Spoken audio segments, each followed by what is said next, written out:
Jake Martinez sat in the very last row of the Advanced Galactic Studies classroom at Centauri Academy. His chair was too big for him and his feet barely touched the floor. Around him sat beings that looked like they came from his worst nightmares, or his wildest dreams. To his left was Zigthar, a creature that stood nearly 8 feet tall with gray skin like stone and muscles that could probably crush a car. The Krathri warriors people had conquered 12 different star systems before Jake was even born. On his right sat Valana, whose body looked like it was made of living crystal that changed colors when she moved. Her species could move objects with just their thoughts. Jake had seen her lift their professor's desk during their first week without even trying hard. Behind him was Piptal, who looked like a cross between a dolphin and a person. His people lived underwater on their home planet and had been traveling between stars for thousands of years. The classroom itself was massive with a ceiling that went up so high Jake could barely see the top. The walls showed moving pictures of different planets and star systems. Their professor, Dr. Kesvara, was a tall, thin being with 4 arms and skin that looked like green metal. She was explaining something about military tactics used by different species throughout galactic history. Jake tried to pay attention, but he could feel the other students looking at him. Not in a good way. They whispered to each other in languages he didn't understand, but their tone made it clear they were talking about him, the human exchange student. The weird little creature from the death world called Earth. Dr. Kesvara called on Jake to share what he knew about human military history. Jake stood up slowly. He was the shortest person in the room by at least 2 feet. "Well," he said, his voice sounding small in the huge classroom, "humans have fought in many different ways throughout history. We learned to adapt our tactics based on the terrain and the enemy we faced." Zigthar made a sound that might have been laughter if it didn't sound so mean. "Adapt?" The massive alien said, his voice like rocks grinding together. "Krathri warriors crush all enemies the same way. We don't need to adapt, we are strong." Several other students made similar noises. Piptal's voice sounded like water, bubbling when he spoke. "My people mastered space travel when yours were still hitting rocks together. What could humans possibly teach anyone about warfare?" Jake felt his face get hot, but he tried to stay calm. Sometimes being smaller or weaker means you have to think differently. Humans learn to use tools and work together and find ways to win even when the odds were against us. This time the laughter was louder. Valana's crystal body flashed. Bright red, which Jake had learned meant she was amused. "Tools?" she said, her voice like wind chimes. "Any species can use tools. That's not special." Dr. Kesvara tapped her desk with one of her 4 hands. "That's enough," she said, but Jake could tell she was trying not to smile. "Jake, please sit down." Jake sat down and stared at his hands for the rest of class. He had been at Centauri Academy for 3 months now as part of the human exchange program. When Earth had finally been accepted into the Galactic Federation, they had been given the chance to send their best and brightest young people to learn from other species. Jake had been chosen because he had the highest test scores in his year and spoke 4 different Earth languages, but none of that mattered here. Here he was just the weak little human from the backward planet. Earth was what the other species called a death world because almost everything on it could kill you. The gravity was too strong, the weather was too violent, and there were dangerous creatures everywhere. Most galactic species needed special suits just to visit Earth's surface. The other students came from paradise worlds where everything was perfect and safe. Zigthar's planet had crystal caves that his people lived in. The caves protected them from everything and gave them everything they needed. Valana's world was covered in floating cities where her people used their mind powers to build beautiful things that lasted forever. Piptal's planet was all ocean with perfect temperatures and no dangerous storms. When class ended, Jake packed his things slowly while the other students filed out. They were all talking excitedly about their upcoming assignments. As Jake reached the door, Dr. Kesvara called his name. "Jake, please stay for a moment," she said. Jake walked back to her desk. Dr. Kesvara looked down at him with what he hoped was kindness in her large black eyes. I know this is difficult for you, she said. You're very far from home and surrounded by species that have had thousands of years more time to develop their civilizations, Jake nodded. I'm trying my best. Professor, I know you are. And I want you to know that I've been watching your work. Your essays about human history are some of the most interesting I've ever read. The way your species has survived and thrived on such a dangerous planet is actually quite remarkable. The other students don't think so. Dr. Kasvara S. Metal. Skin seemed to shimmer. The other students have never had to truly struggle for anything. They don't understand what it means to overcome real challenges, but you do. She moved to the front of her desk and Jake saw that she had pulled up a holographic display showing different planets. I have an announcement to make tomorrow that I think will interest you very much. This semester's final project will be a field trip. Jake looked up at her with curiosity. Field trips at Centauri Academy weren't like field trips back on Earth. They involved traveling to different star systems and studying alien cultures firsthand. We're going to visit each student's homeworld to study what the academic community calls primitive survival adaptations, Dr. Kasvara continued. Each species will demonstrate how their ancestors lived before they developed advanced technology. Jake felt a little spark of excitement. Does that mean we'll visit Earth too? Indeed, it does. Every student will spend time on every homeworld, including yours. She paused and looked at him carefully. I suspect this field trip will be quite educational for everyone involved. Jake thanked her and left the classroom. As he walked through the corridors of the academy, he passed groups of other students. Some pointed at him and whispered. Others just ignored him completely.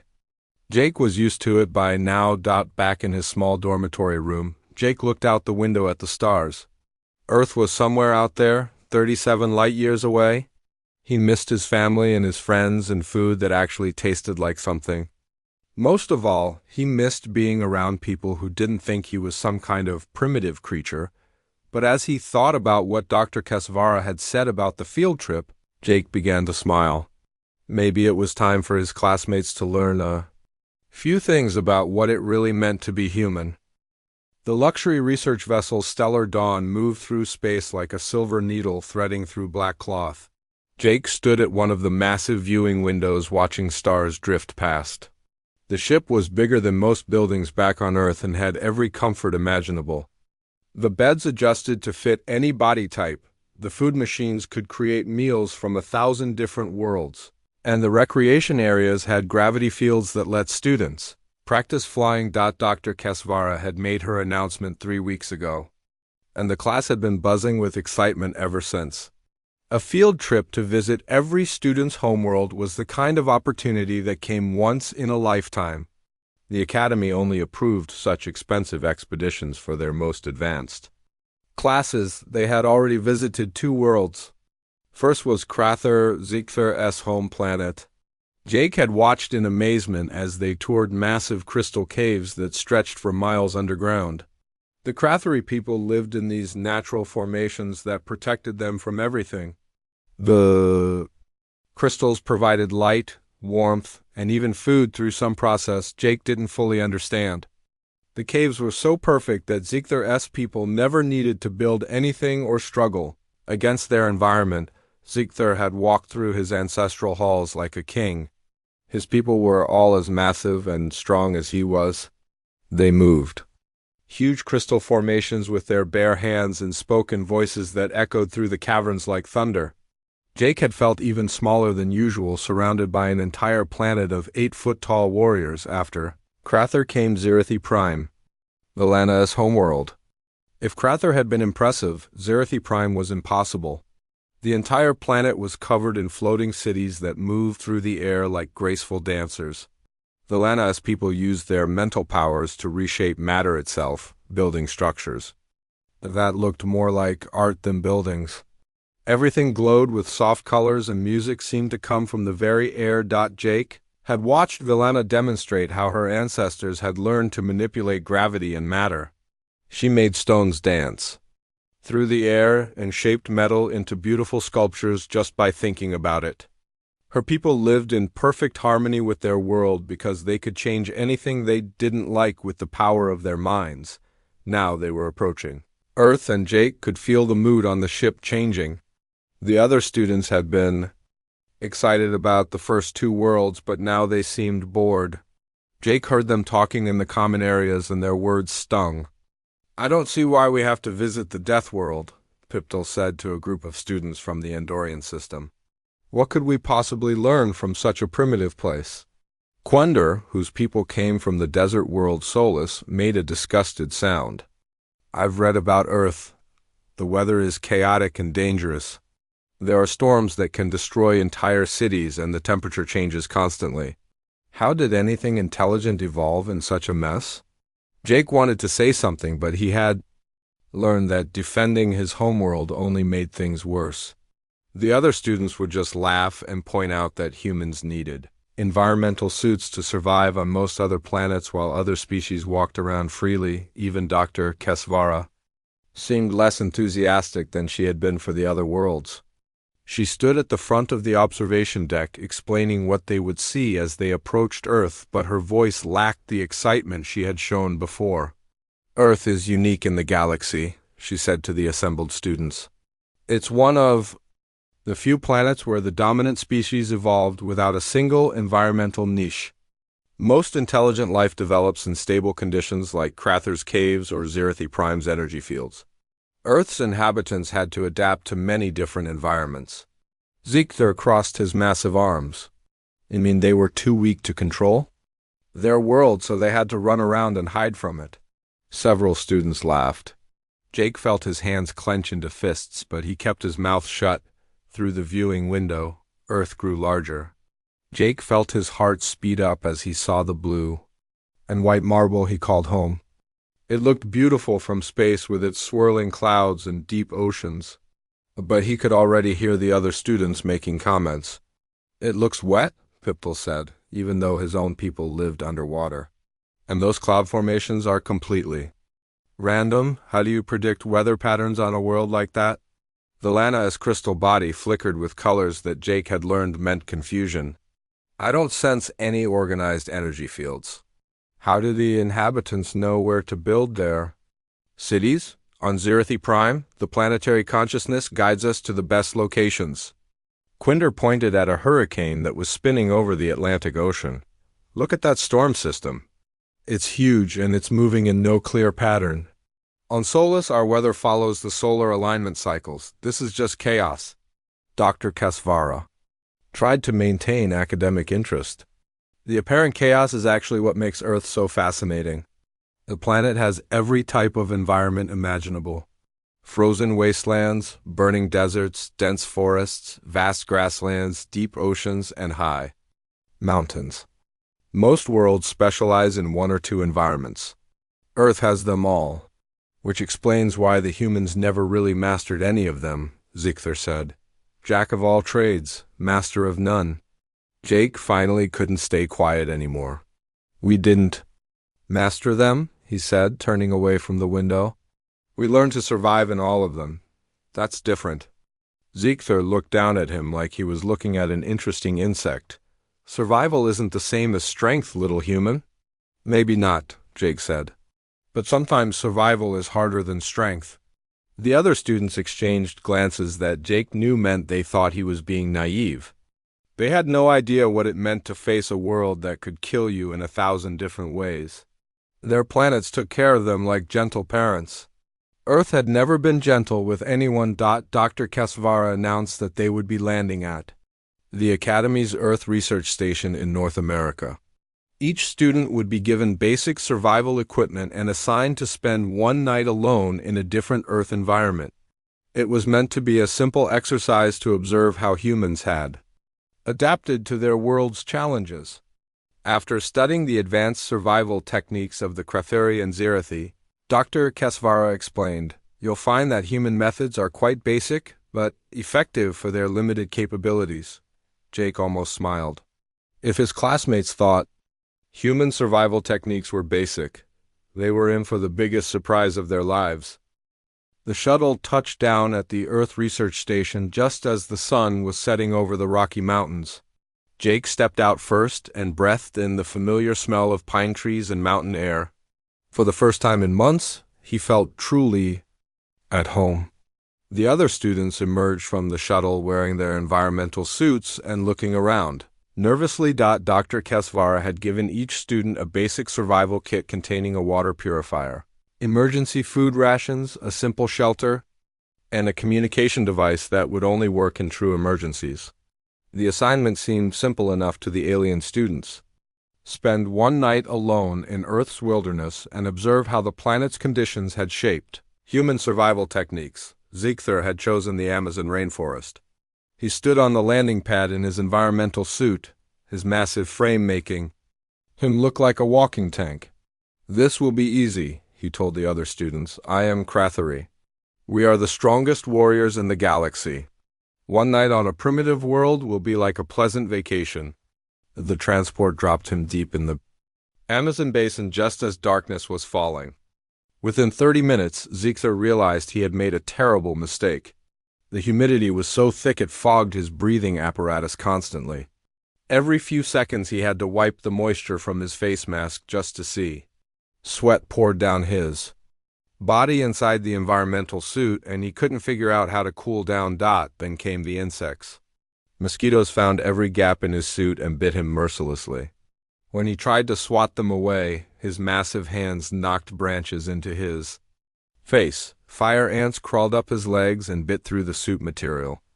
Bullet ants dropped from trees onto his shoulders, and their stings felt like being shot with tiny burning arrows. Ziegler had conquered 12 star systems, but he had never faced an enemy like the Amazon rainforest. Every plant seemed designed to cut him or poison him. Vines tripped him constantly. Thorns tore at his suit. Strange calls echoed through the darkness, and glowing eyes watched him from the shadows. By midnight, the mighty Krathari warrior was huddled against a tree, slapping at insects and jumping at every sound. His emergency beacon stayed silent, but only because his pride wouldn't let him defeat yet. 300 miles away, Velana was having her own nightmare in the Rocky Mountains. She had chosen the high peaks because she thought the thin air and cold would be like her homeworld's floating cities. She was completely wrong. The altitude made her dizzy and weak. Her crystal body, which normally glowed with inner light, was dim and flickering. The electromagnetic interference from a sudden thunderstorm disrupted her mental abilities completely. She couldn't move rocks or shape metal or do any of the things that made her people special. Lightning cracked across the sky and thunder shook the mountain. Rain poured down in sheets that turned the rocky slopes into rivers of mud. Velana tried to build a shelter, but without her mental powers, she was just a crystalline being with no idea how to work with her hands. The survival kit shelter collapsed twice before she managed to get it standing, and even then it leaked everywhere. The cold seeped into her crystal bones. Her people had never experienced real cold before. On Zirithi Prime, the planetary energy fields kept everything at perfect temperature. Here on this primitive mountain, Velana shivered uncontrollably and felt her thoughts becoming slower and more confused. Meanwhile, Piptal was discovering that being an aquatic species didn't automatically make you good at surviving in Earth's waters. He had chosen the Florida Everglades, thinking that the swampy environment would be like home. Instead, he found himself in the most dangerous water he had ever experienced. Earth's swamps were full of bacteria and parasites that his immune system had never encountered. Within hours of entering the water, Piptal felt sick and dizzy. The water that looked clear from above was murky and full of things that moved in the shadows. An alligator longer than Piptal's body glided past him in the dark water. On his homeworld, all the sea creatures were gentle and friendly. Here, everything wanted to eat him. Snakes hung from tree branches over the water. Spiders the size of his hand crawled along the banks. Even the plants had teeth. Piptal tried to find somewhere safe to rest, but every piece of dry land seemed to have something poisonous living on it. Snapping turtles grabbed at his feet. Water moccasins swam circles around him. Fire ants covered every log and fallen tree. The aquatic being who had mocked humans for being primitive found himself too scared to stay in the water and too scared to go on land. He floated in the middle of a small lagoon, turning in slow circles and praying that morning would come soon. Back in Alaska, Jake was building a fire and preparing his evening meal. He had caught 2 fish from a clear mountain stream and gathered wild berries that he knew were safe to eat. His shelter was warm and dry. The northern lights danced across the sky above him, and he felt more peaceful than he had in months. Jake could hear the distress signals starting to ping on his communication device. One by one, his classmates were discovering that surviving on Earth required skills they had never needed to learn. His people had been shaped by this world for hundreds of thousands of years. Every generation had learned from the last about which plants were safe, which animals were dangerous, and how to read the signs that nature provided. Dr. Kesvara was monitoring all the students from the research station. She watched the vital signs on her screens with growing amazement. The alien students were all in various stages of distress, while the humans showed no signs of trouble at all. In fact, Jake's biometric readings suggested he was more relaxed and comfortable than he had been since arriving at the academy. The professor began to realize that she had seriously underestimated both Earth and its people. This wasn't going to be a simple lesson in primitive survival techniques. This was going to be an education in what it really meant to be human. As dawn approached, emergency beacons began activating across 3 different continents. Jake was already awake, cooking breakfast, and preparing to help with whatever rescue operations would be needed. His classmates had spent one night learning what humans dealt with every day of their evolution. The death world was about to teach the galaxy a lesson. Jake heard the first emergency beacon go off at sunrise. He was already awake, sitting by his fire and watching the morning mist rise from the valley below. The sound came through his communication device like a sharp cry for help. Then another beacon activated, and another. Within minutes, signals were coming from all across North America. Dr. Kesvara's voice crackled through the device. Jake, we have multiple emergency situations. Your classmates need immediate assistance. Can you help coordinate rescue operations? Jake stood up and looked around at the Alaskan wilderness that had been his home for the night. Yes, Professor. Where do you need me first? Ziegther is in the worst condition. His suit has multiple breaches, and he's suffering from severe allergic reactions to insect bites. We're sending a shuttle to your location to pick you up. Jake quickly packed his gear and put out his fire. When the shuttle arrived, he found Dr. Kesvara waiting inside with a full medical kit.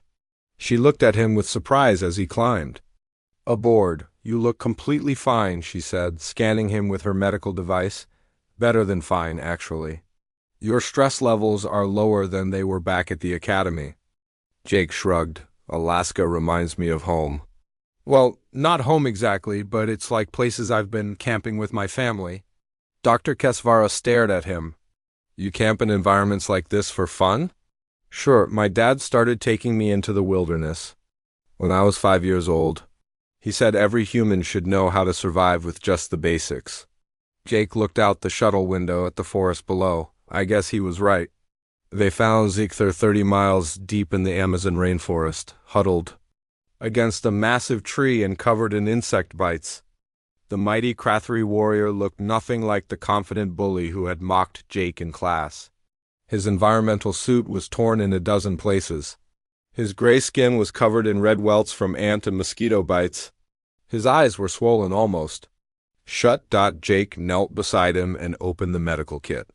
Hold still, he said gently. This is going to help with the pain. As Jake cleaned and treated Ziegther's wounds, Dr. Kesvara watched in fascination. The human moved through the rainforest like he belonged there. He stepped around poisonous plants without looking at them. He brushed away dangerous insects before they could bite him. He seemed to know instinctively which vines were safe to touch and which paths were stable to walk on. How do you do that? Dr. Kesvara asked. You're avoiding dangers that our sensors can barely detect.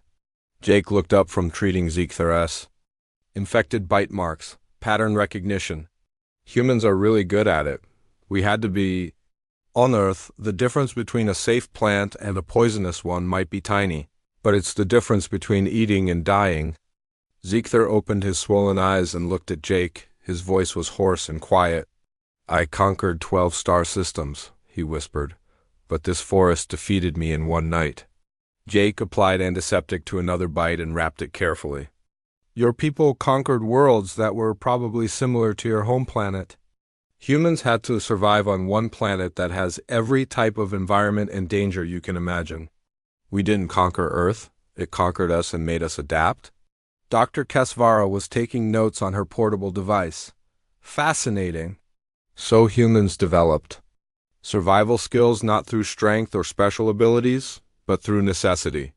Every generation of humans learned from the mistakes of the previous generation," Jake explained. "The ones who couldn't adapt didn't survive to have children. After hundreds of thousands of years, we became very good at staying alive in places that want to kill us." They stabilized Ziegler and called for medical evacuation. Then the shuttle rushed to the Rocky Mountains where Valana was trapped by a rock slide. They found her crystal body dim and flickering, nearly drained of energy by the cold and electromagnetic interference. Jake studied the rock slide for a few minutes, then pointed to a spot where the rocks looked different. "We can move those boulders there and create a safe path, but we need to be careful about the weight distribution." Dr. Kesvara looked at the pile of rocks that blocked their way to Valana. "How can you tell which rocks are safe to move?" "This requires complex structural analysis." Jake picked up a small stone and tossed it at different parts of the rock slide, listening to the sounds it made. Humans learn to read their environment through all their senses. We can't move objects with our minds like Valana-esque people, so we had to learn to understand how things work physically. Within an hour, Jake had directed the rescue team to create a safe path through the rock slide. As they carried Valana to safety, she looked at Jake with wonder in her crystalline eyes. "Your species has no mental powers," she said weakly.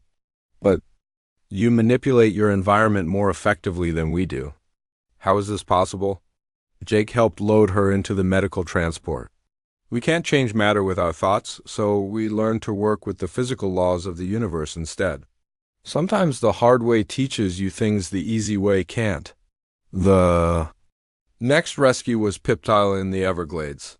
They found him floating in the middle of a small lagoon, too frightened to move in any direction. Alligators cruised around him in lazy circles. Poisonous snakes hung from branches. Above his head, Jake waded into the swamp without hesitation. Dr. Kesvara watched in amazement as he moved through water that seemed to terrify every dangerous creature in the area. The alligators moved away. From him, the snakes retreated into the trees. Even the insects seemed to leave him alone. "How are you doing that?" Dr. Kesvara asked as Jake guided Piptile to safety.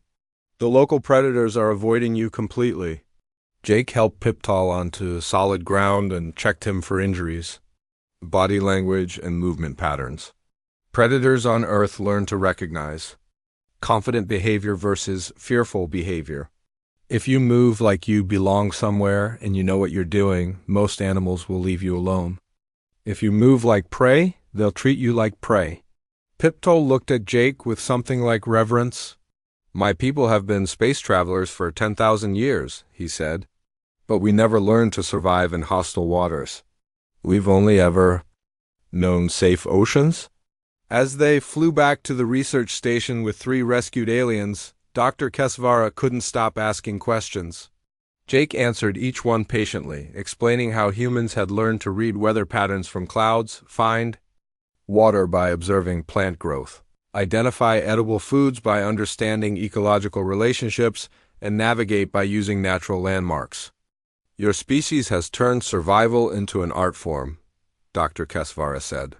"You've developed skills that we never thought to study because our students come from worlds where such skills are unnecessary." Jake looked out at Earth rolling by below. Maybe that's the difference. Your people got to choose their challenges. Earth chose ours for us." Word spread through the Galactic Federation faster than light itself. Dr. Kesvara's initial report about the Earth field trip reached the highest levels of government within days. The story of alien students being rescued by a human from environments They couldn't survive became the talk of every military academy and research. Stationed in known space. Admiral Chenotile of the Federation Defense Force read the report 3 times before she believed it. She was a tall, elegant being from the Valyrian system with silver skin and eyes like black stars. Her people were known throughout the galaxy as master strategists and military planners. She had commanded fleets in 12 different conflicts and never lost a single battle, but this report made no sense to her. How could a species from a primitive death world outperform students from the most advanced civilizations in the galaxy? She sent a message to Dr. Kesvara demanding proof. "Bring the human to Proxima Station immediately," her message read. "I want to see these alleged abilities demonstrated under controlled conditions." Jake found himself standing in the largest military testing facility in Federation space 3 days later. Proxima Station orbited a binary star system and housed the most advanced training equipment ever built. The station's famous crucible was where the Federation tested their elite soldiers and special operations teams. The testing chamber was a massive room that could recreate any environment in the galaxy. Advanced holographic projectors and atmospheric controls could simulate everything from the ice caves of Polar Prime to the lava fields of Volcanic 7. The chamber could generate real heat, cold, pressure, and even gravity changes. It was as close to actual planetary conditions as technology could create. Admiral Chenotile stood in the observation deck above the chamber with Dr. Kesvara and Jake's classmates. Ziegther was still covered in bandages from his Amazon ordeal. Valana's crystal body was still dim from her mountain rescue. Piptal hadn't spoken much since being pulled from the Everglades. "The crucible has 12 levels," Admiral Chenotile explained to Jake through the communication system. "Each level tests different survival and combat skills.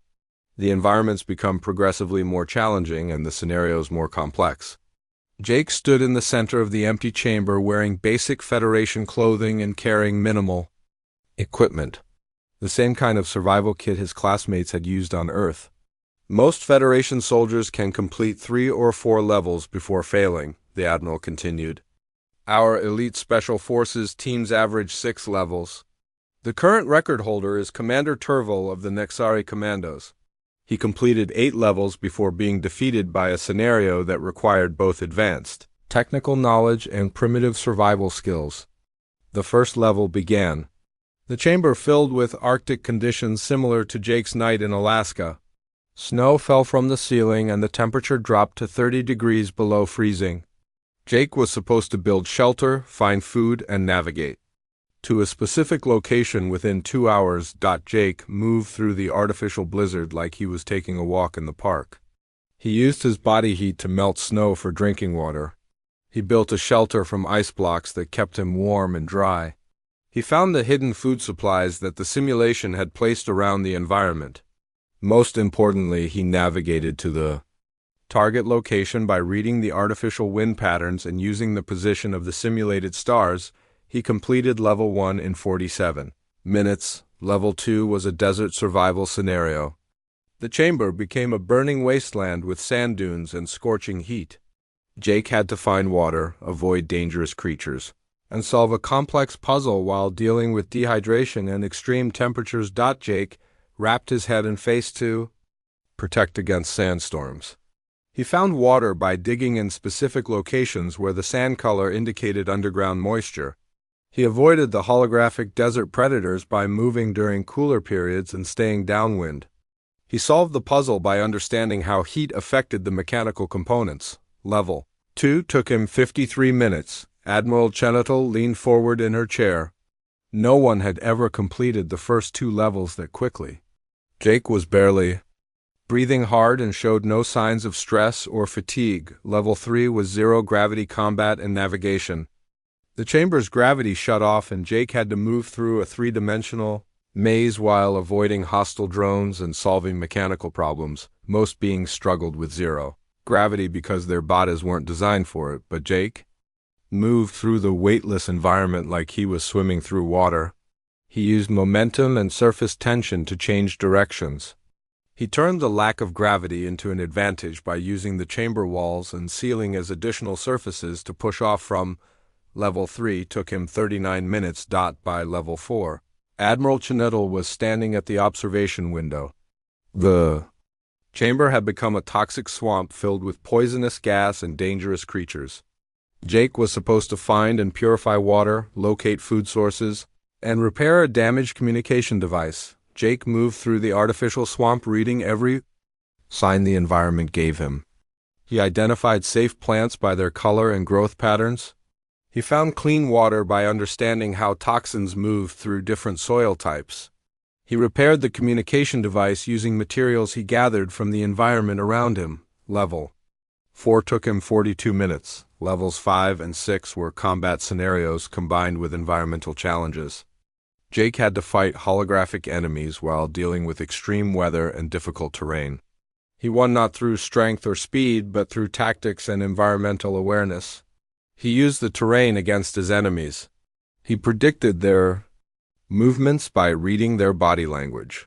He turned every environmental challenge into a tactical advantage. Level 7 was a complex social and survival situation. Jake had to negotiate with hostile alien factions while surviving in a dangerous environment and protecting wounded team members. Most soldiers failed this level because they couldn't balance all the different demands. Jake treated it like any other survival challenge. He read the social dynamics the same way he read weather patterns. He identified which aliens were bluffing and which were genuinely dangerous. He found common ground by understanding what each faction needed to survive. He turned potential enemies into allies by showing them how cooperation served their interests. Admiral Chinetl was no longer sitting down. She paced back and forth behind the observation window while Jake completed level after level. Dr. Kesvara was taking notes as fast as her four hands could move. The alien students watched in complete silence. Level 8 had stopped Commander Turville, the previous record holder. It was a scenario that combined technical knowledge, combat skills, survival techniques, and social manipulation all at the same time. Most beings couldn't handle that many different challenges simultaneously. Jake approached it the way humans had always approached impossible challenges. He broke the complex problem into smaller pieces. He prioritized the most immediate threats. He used every skill he had learned and every instinct his species had developed over hundreds of thousands of years. He completed level 8 in less time than it had taken him to finish any of the previous levels. Level 9 began and the crucible chamber transformed into something that looked like a nightmare. The environment combined elements from every previous challenge but made them 10 times worse. Toxic storms raged through Arctic conditions while hostile creatures attacked from multiple directions.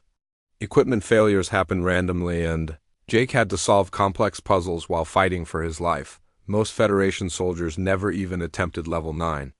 Those who did usually lasted less than 10 minutes before activating their emergency evacuation systems.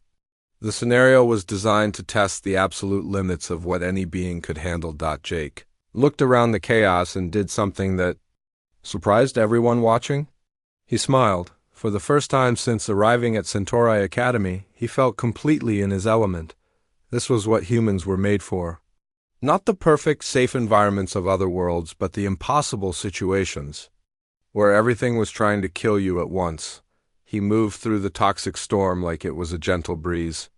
He had grown up on a planet where weather could change from beautiful to deadly in minutes. He fought the holographic creatures not with brute force but with intelligence and planning. He used their own aggression against them, leading them into traps and turning them against each other when his equipment failed. Jake improvised new solutions using materials from the environment. When the puzzles seemed impossible, he approached them the way humans had always approached problems too big to solve, by breaking them into smaller pieces and handling one thing at a time. Level 9 took him 34 minutes. The observation deck had gone completely silent. Admiral Chinetl stood frozen at the window with her mouth open. Dr. Kesvara had stopped taking notes because her hands were shaking too much to write. Ziegther, Vilana, and Piptal stared down at their former victim with something close to worship in their eyes. Level 10 was supposed to be impossible. The Federation had designed it as a theoretical exercise, something to study rather than actually attempt. The scenario combined every type of challenge they could imagine and then added elements that had never been tested before. Jake faced the impossible level the same way his ancestors had faced ice ages and volcanic eruptions and asteroid impacts. He adapted. When the environment changed, he changed with it. When new threats appeared, he found new solutions. When everything seemed hopeless, he kept moving forward because that was what humans did. Level 10 took him 28 minutes. Levels 11 and 12 were supposed to exist only in computer simulations. No living being had ever actually attempted them because the Federation scientists believed they were beyond the capabilities of any known species. The challenges were designed to push every possible skill to its absolute limit and then beyond. Jake completed level 11 in 22 minutes and level 12 in 19 minutes. When the crucible finally shut down, Jake stood in the center of the empty chamber, breathing normally and looking like he had just finished a pleasant workout. Admiral Chenital had to lean against the observation window to keep from falling down. "Impossible," she whispered. "No one completes all 12 levels. The scenarios are designed to be unbeatable." Dr. Kesvara found her voice first. "Perhaps. They're unbeatable for species that evolved on paradise worlds. But Jake's people evolved on a planet that was trying to kill them every day for millions of years." Jake looked up at the observation deck and waved. "Can I come up now? I'm getting hungry and I was wondering if the station cafeteria has anything that tastes like home food." Admiral Chenital activated the communication system with trembling hands. "Jake, please report to my office immediately. We need to talk." An hour later, Jake sat across from Admiral Chenital in her private office aboard Proxima Station. She was still staring at him like he was some kind of mythical creature that had come to life. "I want to offer you a position," she said finally. "Strategic consultant for the Federation Defense Force. You would train our elite units in what we're calling human adaptability protocols." Jake thought about it for a moment. What would that involve? Teaching our soldiers how to think like humans, how to adapt to impossible situations, how to survive when all their technology fails and all their training isn't enough. Admiral Chenital leaned forward. "Your species has skills that we didn't even know existed. We need to learn them." Jake nodded slowly. "I'll do it, but I have one condition. I want my classmates to be part of the program. They've learned more about humans in the past week than they did in months of classes.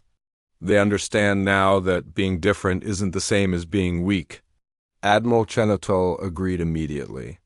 She would have agreed to almost anything to secure Jake's cooperation. Word of Jake's achievement spread through the galaxy faster than the original field trip report. Dr. Kesvara's academic paper on evolutionary versatility in Deathworld species became required reading at every university in Federation space. Military academies across dozens of star systems requested human instructors, but the biggest change was in Jake's classmates. Ziegler approached him the day after the Crucible demonstration with something Jake had never seen before: humility. "I mocked you for being weak," the massive Krathri warrior said. "But you were stronger than any of us because you learned to be strong in ways we never imagined." Valana asked permission to study on Earth, fascinated by a species that achieved through training what her people required genetic gifts to accomplish. "Your people turn limitations into advantages," she said. "That is true wisdom." Piptol, still shaken by his Everglades experience, admitted that humans might be the most formidable species in the galaxy precisely because they appeared so unremarkable. "You hide your abilities behind a humble appearance," he said. That makes you more dangerous than any obvious predator." When Jake returned to Centauri Academy, everything was different. His final presentation on adaptive strategies in variable environments drew students from across the galaxy. The lecture hall was packed with beings who wanted to understand the principles that made humans so uniquely capable. Jake stood at the front of the room, looking out at faces that no longer showed mockery or dismissal. Instead, he saw curiosity, respect, and genuine interest in learning from the species they had once considered primitive. Being human isn't about being the strongest or the fastest or the smartest, Jake said to the assembled crowd. It's about being the most adaptable. It's about looking at an impossible situation and finding a way to make it possible. It's about never giving up, even when everything seems hopeless. He looked directly at his former bullies, who now sat in the front row taking careful notes. My people learned these lessons on a world that tested us every day. We didn't get to choose our challenges. They chose us. But that taught us the most important lesson of all. There's no such thing as an impossible situation. There are only situations where you haven't found the right solution yet. As the semester ended, Jake looked out at the stars through his dormitory window one last time. The galaxy was vast and full of wonders, but now he knew that among all its marvels, few were as remarkable as a species that had learned to thrive anywhere, including places they had never been. The quiet species from the death world had finally found their place among the stars, not as victims or outcasts, but as teachers of the most valuable lesson in the universe, how to survive anything.